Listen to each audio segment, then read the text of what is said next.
Kita jalan kabar Jawa Tengah selengkapnya. Pemerintah Provinsi Jawa Tengah bersama KPU Jawa Tengah petakan kerawanan dalam pelaksanaan Pilkada serentak 9 Desember mendatang. Berbagai skenario darurat akan diambil, seperti jika terjadi bencana ataupun jika ada petugas KPPS yang tidak mau direpit untuk segera diganti. Mendekati masa pencoblosan Pilkada serentak 9 Desember mendatang, pemerintah Provinsi Jawa Tengah bersama dengan KPU Jawa Tengah dan Muspida Jawa Tengah dan 21 kabupaten kota menggelar rapat koordinasi pemantapan dan pemetaan kerawanan. Dalam rapat ini, diantaranya dibahas secara khusus rencana-rencana darurat dalam menghadapi pandemi COVID-19 hingga bencana alam. Ditemui seusai rakor, Gubernur Jawa Tengah Ganjar Pranowo menjelaskan saat ini seluruh pemangku wilayah bersama KPU dan Bawaslu sudah menyusun skenario kontingensi yang sekarang harus disiapkan, termasuk bagaimana mengantisipasi kerumunan pada saat penghitungan surat suara. Menambahkan dalam rapat terungkap ada beberapa petugas KPPS yang menolak di rapid test. Ganjar mengusulkan segera ada mekanisme penggantian. Ada beberapa skenario kontingensi yang sekarang akan kita siapkan. 1, bencana. 2, kondisi COVID. 3, kalau seandainya nanti di TPS terjadi sesuatu, maka tindakan daruratnya apa? Tadi menjadi catatan kita. Bagaimana kalau petugas penyelenggara KPPS dan sebagainya tidak mau direpit? Ini ada yang tidak mau direpit ini.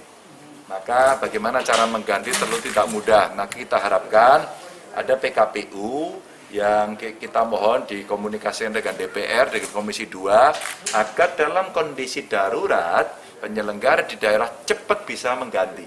Ya, cepat bisa mengganti. 2, KTP-nya tadi mesti KTP elektronik, ya. Dan ada beberapa yang belum punya. Maka ini penting untuk segera nanti kita dorong. Kami coba antisipasi agar Dukcapil nanti segera bisa membereskan itu. 3, nah yang masuk di area itu, bagaimana mengatur, mendesain areanya agar aman, berjarak dengan peralatan protokol kesehatan yang dilengkapi. Termasuk tadi, seandainya yang masuk lokasi tidak menggunakan masker bagaimana? Apakah diusir atau dikasih? Ternyata sudah nyiapin KPU, 20% kurang lebih dari mereka yang hadir akan disiapkan cadangan masker.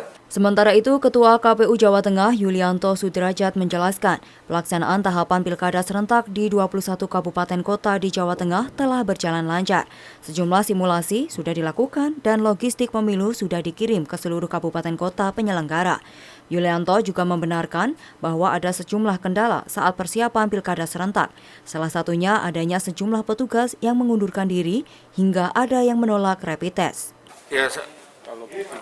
Sementara ini kan juga kita proses rapid seluruh petugas KPPS dan kita sudah koordinasikan dengan gugus tugas di 21 kabupaten kota dan saat ini sudah sebagian berjalan untuk rapid test itu. Cuma memang ada kendala sebagian petugas KPPS itu masih enggan untuk melakukan rapid.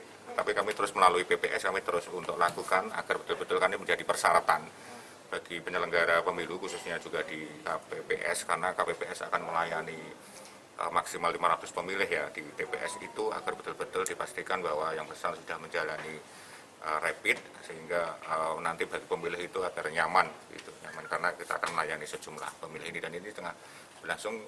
KPU Kabupaten Kota terus intensif berkoordinasi dengan PPS, karena yang membentuk KPPS kan PPS ya, agar mereka yang masih enggan untuk terus bisa melakukan rapid test. Yang menolak itu yang terakhir Mas? Gimana? Yang menolak rapid yang terakhir. Catatan kami di Wonosobo tapi tidak terlalu signifikan sih ya. Memang ada beberapa kendala yang terus kami persuasi ya. Tadi kami juga sampaikan pemerintah daerah juga agar bisa membantu kami agar misalnya kepala desa begitu untuk membujuk ya, tokoh-tokoh masyarakat setempat bisa membujuk agar bisa dia kalau menjadi petugas KPPS itu ya direpit. Tutuk Carita melaporkan.